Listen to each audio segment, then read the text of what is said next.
My name is Dr. Stephen Rolston, researcher at the Martian University of Creven.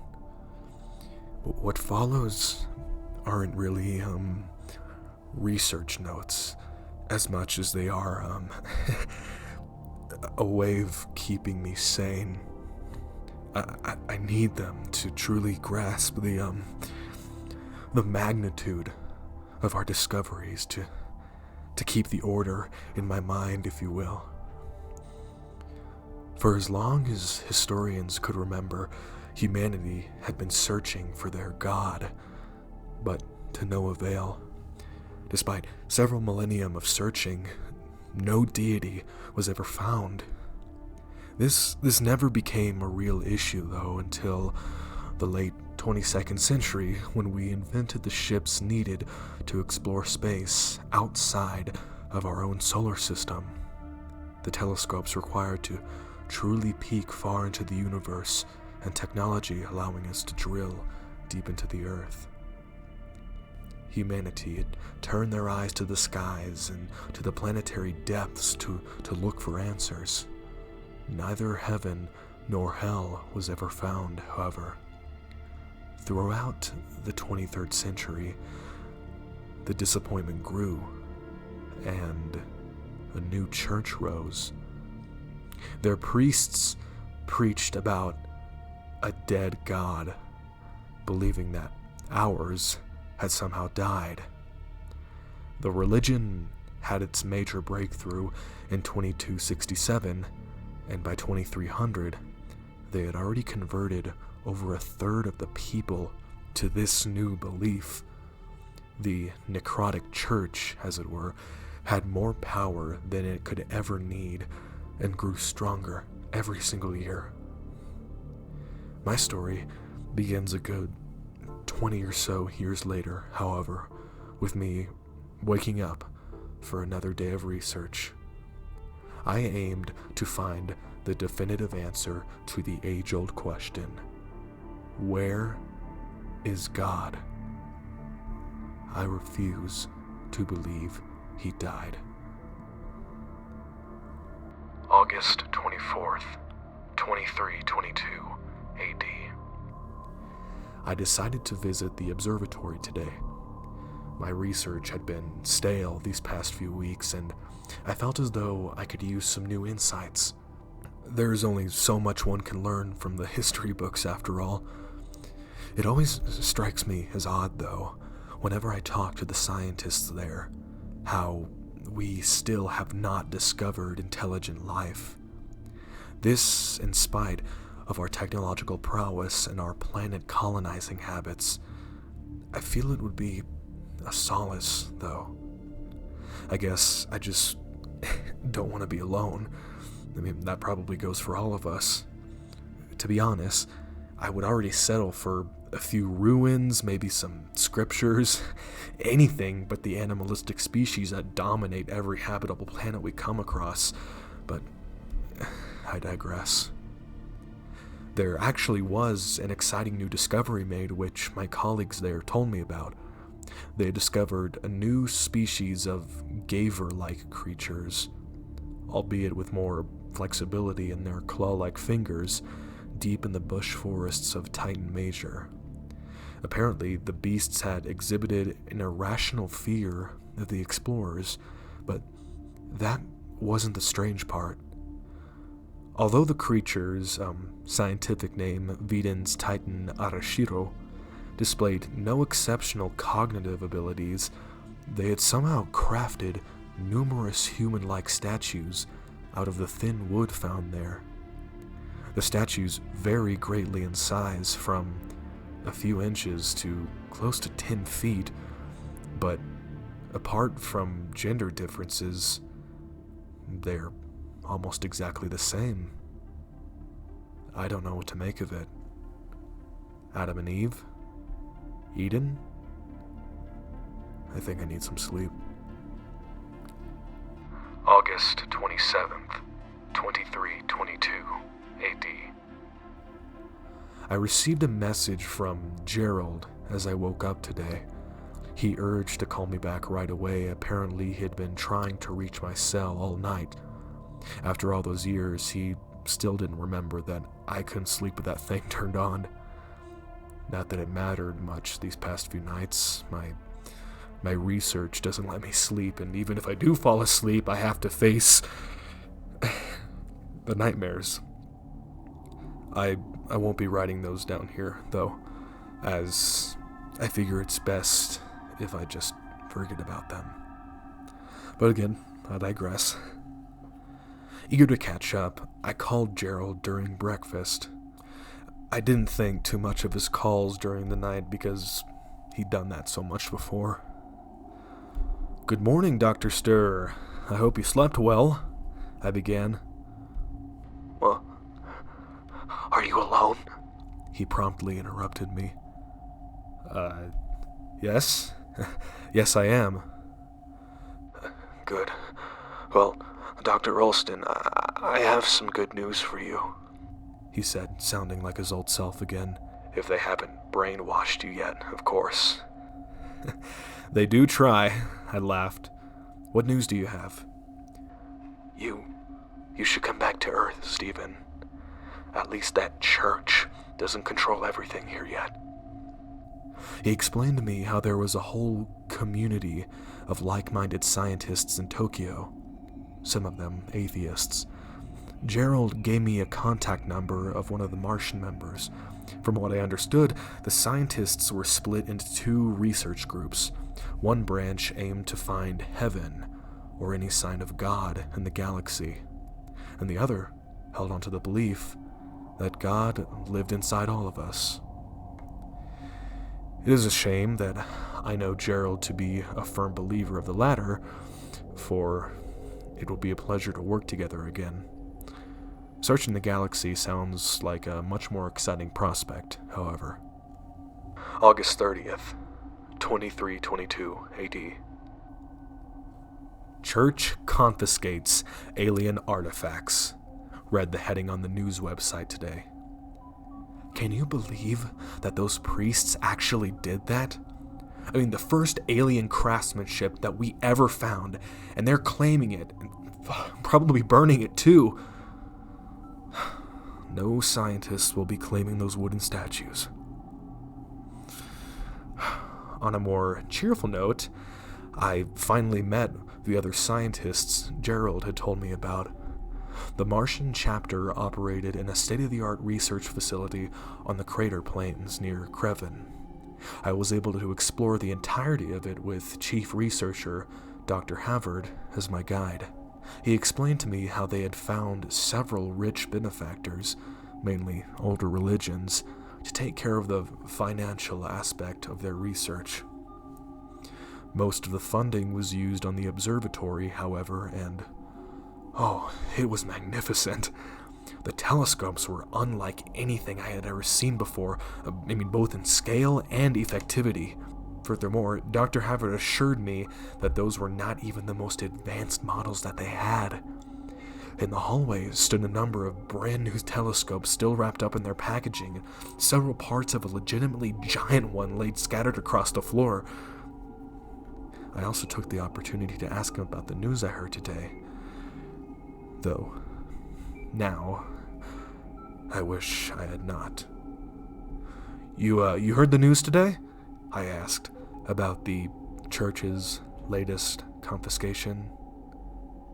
"Yes, I did," he nodded, "and I am afraid there is even more to it than that. Come, walk with me." He led me through a series of highly secured doors into another wing of the research center that I had not seen yet. We entered a large chamber that was stacked to the brink with computers. There were huge touchscreens on both walls and at least a dozen engineers manning the technology. "This is what I like to call the war room," Dr. Havard said. "In here, we gather all information we can on the necrotic church and their activities. Now, about today's news. We have reason to believe that they did not only confiscate the statues, but exterminated the whole species that crafted them as well," he spoke. "What?" Oh my... Who knows what we could have found out by studying those animals? Oh, these thoughts will not let me sleep. What could the church be planning? September 10th, 2322 AD. The workload over the last few weeks has been enormous, and I have not had much time to write down my thoughts. These are turbulent times, but I will get to that later. Now, since I am one of the scientists at the facility without extensive prior knowledge of astronomy, Dr. Havard had me doing mostly paperwork. I had to check the planets that had already been discarded by the other researchers to make sure that they were nothing special, check reports on the church and in the war room, and listen to the incoming radio signals, or rather radio static, from outer space. Most of it was not that exciting, but it left me with plenty of time to talk with the other scientists there and focus on my own research. To be fair, it wasn't so bad at first, but then the church began tracking us down. To make matters worse, we could all follow it in the war room. We could see how the bastards were systematically hunting us all down, forcing us to slow our research down and keep a low profile. I have to admit, I was, and still am, frightened. The facility itself is pretty secure, but the risk of getting caught in your own home grows day by day. It feels as if we're running out of time. With so many of my colleagues being captured, my workload increased immensely, and I even got to help with the telescopes. It was then that I was finally initiated to the true progress that the facility had already made. Something out there in the galaxy was moving, and we had no clue what it was. The only proof we had of its existence were our calculations, saying that the light hadn't even reached its part of the galaxy yet. But whatever it was, it had our whole facility confounded, as it didn't seem to follow any of the laws centuries of scientific progress had come up with. 1. Our object does not move in a logical pattern and appears to be unaffected by gravity. 2. Our object seemingly pulls and releases celestials in its vicinity at will, without any kind of foreseeable pattern. September 11th, 2322 AD. Those are not even the most disturbing things about whatever we found out there. I wasn't even supposed to be clued in about what follows, so perhaps I shouldn't be writing it either, but I don't feel like I have a choice anymore. This is too much. Here's my attempt at transcribing my conversation with Dr. Havard as he called me into his office today. Dr. Rosen, have a seat. Tea? He greeted me. Well, I don't mean to be blunt, but why'd you call me in here? There's just so much work. Yes. Have you picked up on any signals yet? He answered blankly. Well, I began, until my eyes met his. Fear? There is a reason I called you in here, Stephen. Our numbers are dwindling, and seeing as how you've helped greatly over the last few weeks, you deserve to know. He sighed and handed me a file. It was about the galactic anomaly we had discovered. The calculations show that our object's gravitational pull is so strong, so very powerful, that it is affecting the orbit of this very planet, as well as every other one. Dr. Havard resumed. What? But we are dealing with something far beyond what we thought was rationally possible, he continued. Beyond what we... Dr. Havard fell silent for a moment, and then looked up and started whispering something of which I could only decipher the word life or alive. I was frightened already. I felt as if I just stood there for hours, not knowing what to do. The man simply stared at the ceiling with that creepy, blank stare. I had finally managed to open my mouth as he looked at me again. We found God, he whispered. We did. Isn't that a bit rash? I answered, shivers running down my spine. No, we did. His eyes were full of steely conviction. And he knows. It's all on the file, how the light has stopped moving towards it ever since we discovered him. We still can't see further into that sector of space than we could 4 months ago. That can't be right. It is, but there's more. He grabbed the file out of my hands and began flipping through the pages. Here, at exactly 10:06 a.m. yesterday, his movements ceased being random. His eyes grew wide. But he is coming. Our Lord is on his way, and we are not prepared.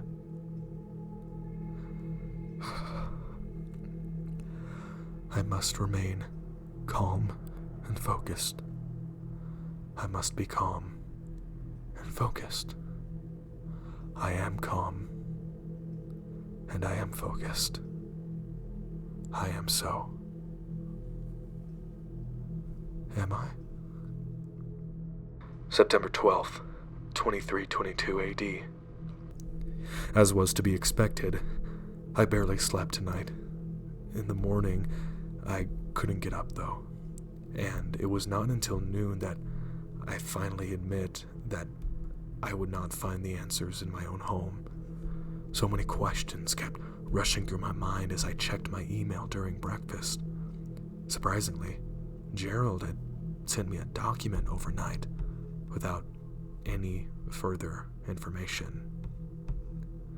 Experiment TZ 23220518. Jing's notes. Executed by Dr. Reynolds, Dr. Stir, Dr. Colbrelli, and Dr. Jing. 9:30 a.m. Subject heavily sedated and strapped to the operating table. Subject expects to receive a routine cosmetic procedure in order to assure the experiment goes on as planned.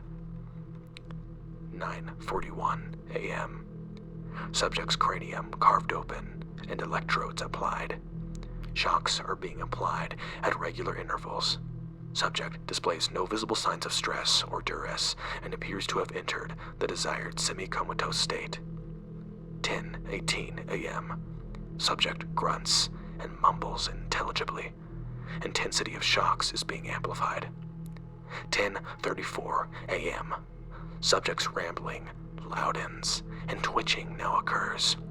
Shock strength is being ramped up again. Dr. Stir's protest is denied. 11:06 a.m.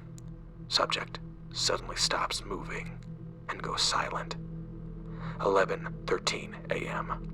Subject's heartbeat has dropped noticeably over the past few minutes to an astounding 7 BPM. 11:16 a.m. Subject's heartbeat drops below 1 BPM. Electrodes being turned even higher, nearing maximum output. 11:18 a.m. Subject starts moving and classified data redacted. I strongly feel that experiment TZ 23220518 points towards us having found a way to. Classified data redacted. An hypothesis that is supported by all previous TZ line experiments. I wasn't sure what to make of it. Why did Gerald choose to share this? It was interesting to finally read some of his research, but mostly everything was classified anyway. Not to mention I had no clue what good such experiments could do in our search for a deity. It took a while for me to be able to leave the comfort of my home and head to work, at which point I was called by an unknown number.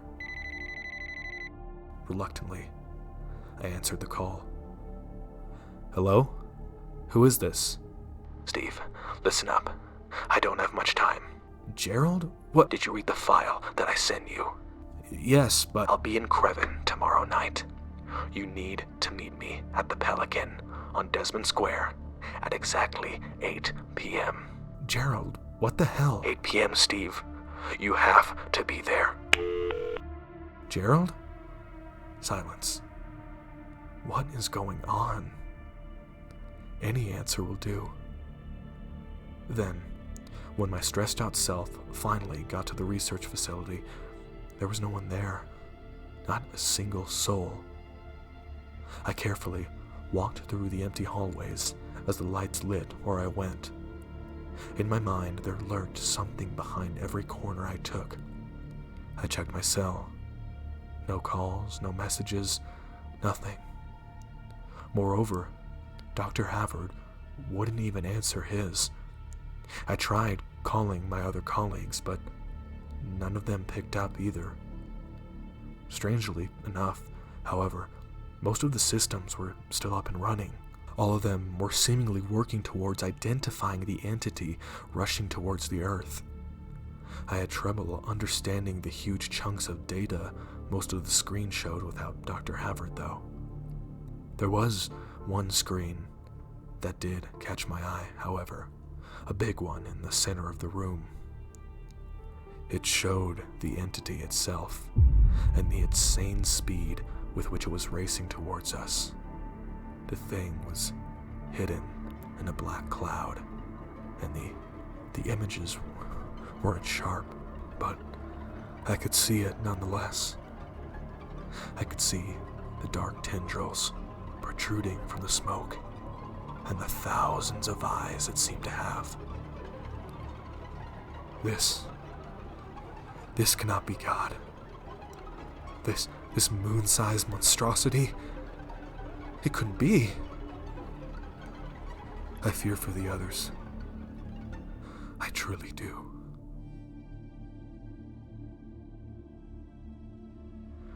September 13th, 2322 AD. I stayed home today, despite the nightmares I battled all night. At this point, I felt that even the horrific imagery, the paralyzing fear, and even the auditory hallucinations my mind plagued me with were preferable to the outside world. We were all going to die horribly anyway, I figured. At least, I would pass in the comfort of my home, though possibly insane. There's no point in denying it. This morning, I had effectively lost it. Things bettered, however, and from 2 p.m. onward, only minor hallucinations remained. I kept hearing a faint yelling, for example, and a deep, hushed voice calling out my name.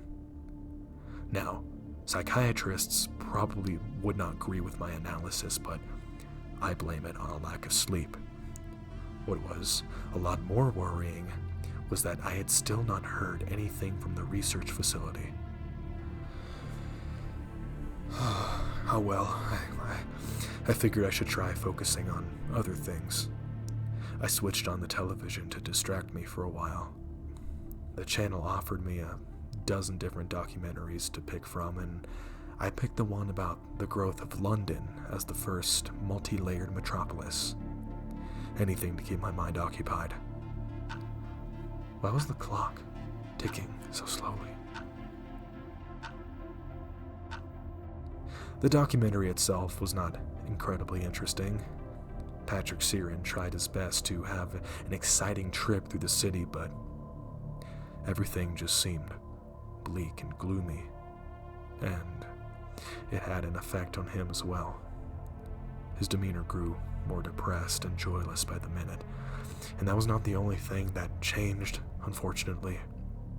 The people he passed no longer went on with their daily lives.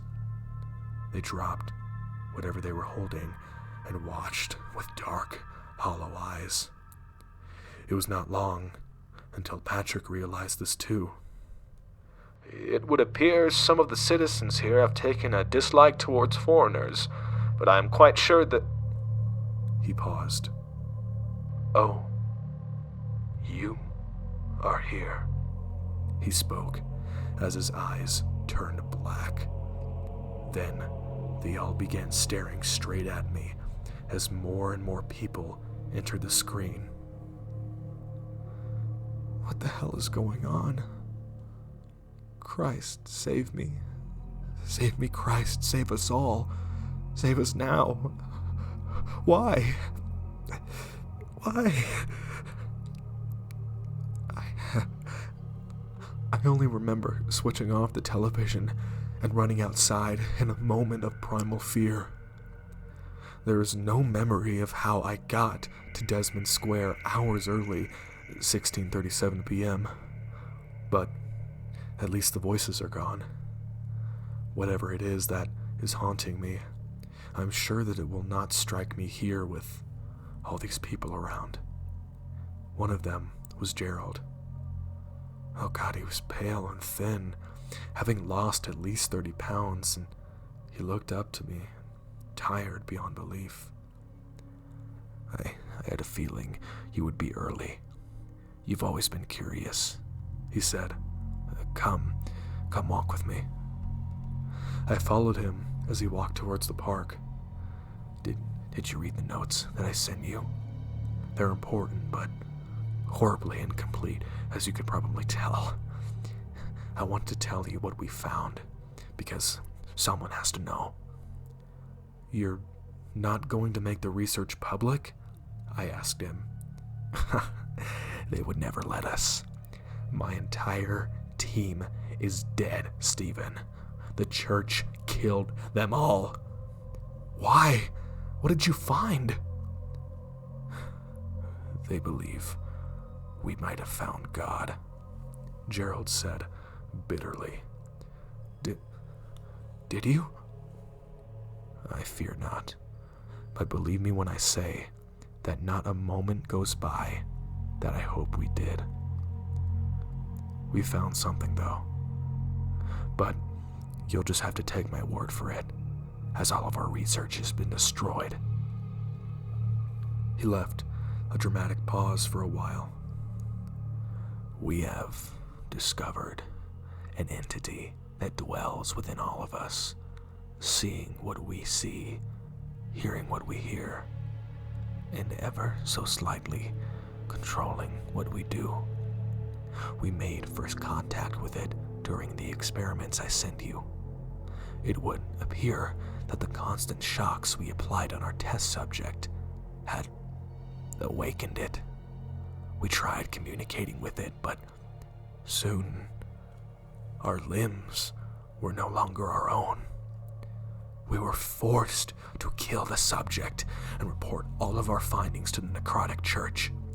All of this without our consent.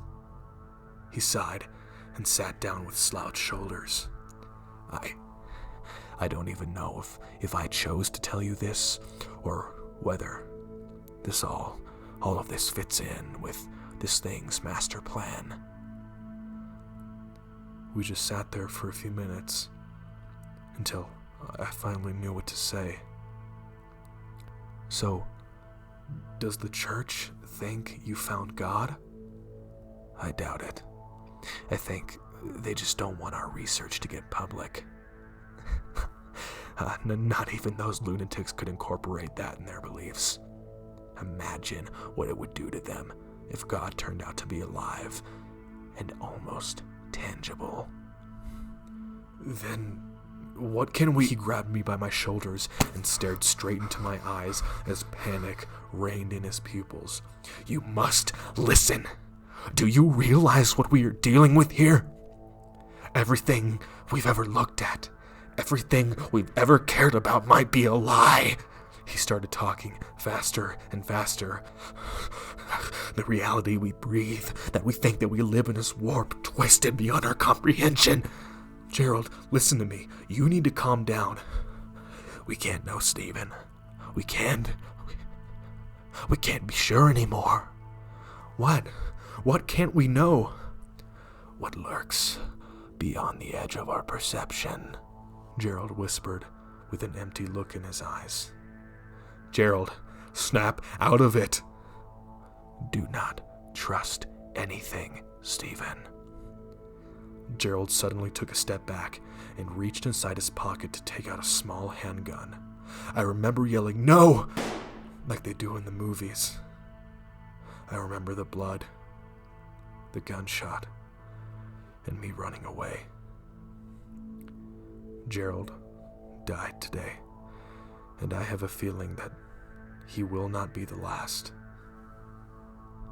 I do not know what is going on anymore. The hallucinations are gone for now, but I still cannot quite grasp what Gerald was telling me. What is even real anymore? Is there really something racing towards Earth? The television shows nothing but static anymore. Or am I imagining things? I feel like a pawn. But whose game are we playing? September 14th, 2322 AD. It is becoming increasingly difficult to write in here. Not just because of the fear or the exhaustion, though those two burden me immensely through every hour that I fail to catch sleep. Not just because my dreams haunt me and break me through the horrors they make me watch. It is because I've been crying tonight. Endlessly and almost violently. I witnessed my best friend's death. No, his murder. And I can't deal with it. What brought him to do that, and why will these tears not stop? Are these tears, through their constant damaging of my notebook, being used to stop me from writing? Am I becoming as paranoid as Gerald? Do I really believe that there is something controlling us? I am fully aware that these are the words of a shaken, sleep-deprived, and traumatized man. But I still cannot bring myself to rip them out of this book. It is 3:15 a.m., and I am afraid to close my eyes.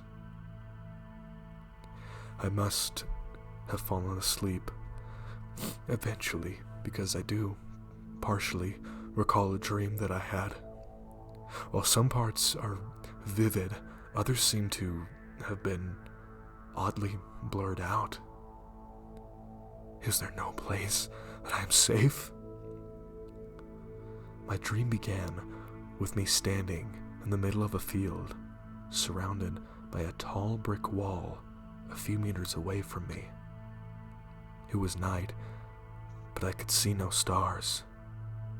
I took a first few uneasy steps when the walls started shifting. Bricks were continuously being added on top, while others were removed just as fast. It was not long before holes began to appear in the wall, though, places where the bricks were disappearing too quickly to be replaced. At first, I thought I could see nothing but darkness through these holes. But then, I began to notice the blackness. There was something out there, removing those bricks and destroying my walls. creature, so very dark that it stood out like the brightest star in this otherwise starless night. I felt fear like never before as I slowly began to define its shape. Long, elongated arms made their way through and reached for me before scratching the walls in a frustrated rage as I backed away again and again, my heart pounding in my chest. Suddenly, the limbs pulled back, and for a few heartbeats, everything was quiet again. The walls had stopped shifting as a prelude to something much, much worse. Something out there, outside of this little bit of shelter, was roaring, if it could even be called that. It placed two hands on the sides of one of the holes and started pushing. Long, bone-like fingers grabbed onto the wall, which was now clearly cracking. Its hands pushed the bricks out of its way as if they were simple specks of dust. It was only then that I finally got to see its face, greeting me with a terrifying smile that would befit a psychopath. It opened up its mouth to reveal the void within, and I recall thinking that I should recognize that face before it all went black. And I woke up, sweating and out of breath. I had woken up to the laughter of several tall shadow-like figures standing around my bed. I tried to scream, but they just kept staring. I tried to open my eyes, but nothing was changing. That is when it all became a blur. I remember wondering why they weren't moving, but I woke up sitting outside on my balcony. My legs were hurting, and the pain quickly urged me to stand up. Somehow, I'd been sitting in the lotus position, which I'd not been able to do since I was 14 or so. Are there words for my confusion? Am I really still sane? I forced myself to eat something, but I practically had to force the omelet down my throat. The dream still spooked me, and I felt like my mind had finally been damaged beyond repair. My continuing headache only served to reinforce that statement. It was as if lightning split my forehead, as if my head was desperately trying to adapt to my newfound madness. Although, one thing was crystal clear. I could not let it consume me. The visions, the dreams, the disappearances, Gerald's suicide, all of it had started with the discovery of Dr. Havard's God. Not to mention the discoveries that Gerald's team had made. Or had that just all been crazy talk? I had to connect the dots there. There had to be some sort of reasoning behind all of this. Reluctantly, I decided to go back to the research facility to gather more information, all the while wondering why I was not more shocked by everything that had happened. I just felt numb. Arriving at the facility was no boon for my sanity either. Strangely enough, everyone was there again, and I was greeted by one very excited researcher, Dr. Stone, according to her name tag, who talked to me with seemingly limitless respect. She told me that Dr. Havard was looking for me, and other researchers gathered around me as she was speaking. They all held their distance, and all of them, even the ones I had worked with before, stared at me with reverence in their eyes. I felt confused and oddly self-conscious. Hey guys, hope the research is still going strong, I said, and they seemed satisfied with that. I tried to shake off the weirdness as I made my way to Dr. Havard through the least busy hallways.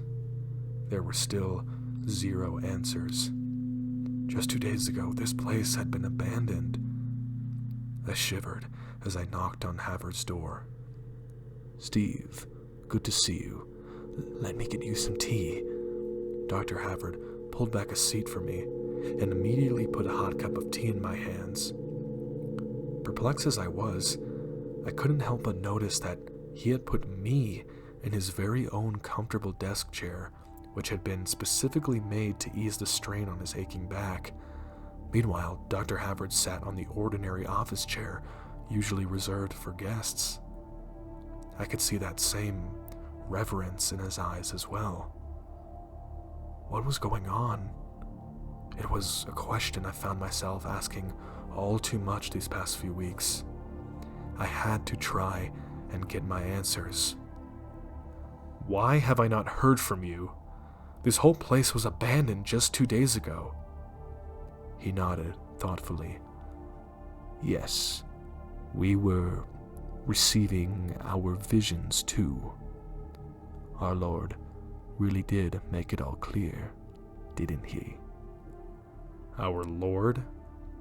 I asked him, shivers running down my spine. Yes, don't you? He smiled. Forgive me. Our Lord said you might be still somewhat shaken and confused from your own revelations. We were not expecting you until tomorrow.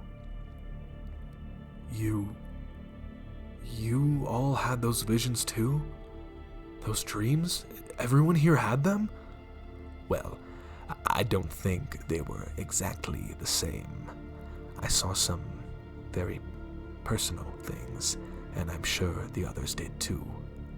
We rarely talk about them, but I feel as though they contained the same message overall. He hesitated, and it looked as if he was trying to muster his courage. Was he afraid of me? Would you mind if I asked about your visions? What? My apologies, I never meant to offend you, he said quickly. It's just that, well, you're his prophet, right? I was dazed. Why me? Why was that thing doing that to all of us? It explained the awe they regarded me with, but left me in the dark otherwise. Suddenly, my head seemed to split in half as I heard a deep, loud voice echoing through it.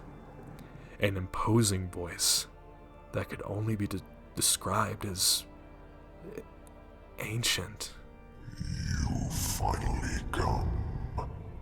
There were times that I doubted if you'd make it, but you've arrived where you belong, the voice said, and I looked at Dr. Havard, who was looking ecstatic. You are to be commended. The other focused the brunt of his assault on you, but you didn't fall, and you didn't break. I was wise to choose you as my prophet. This is unreal. I struggled to speak. What are you? I am God.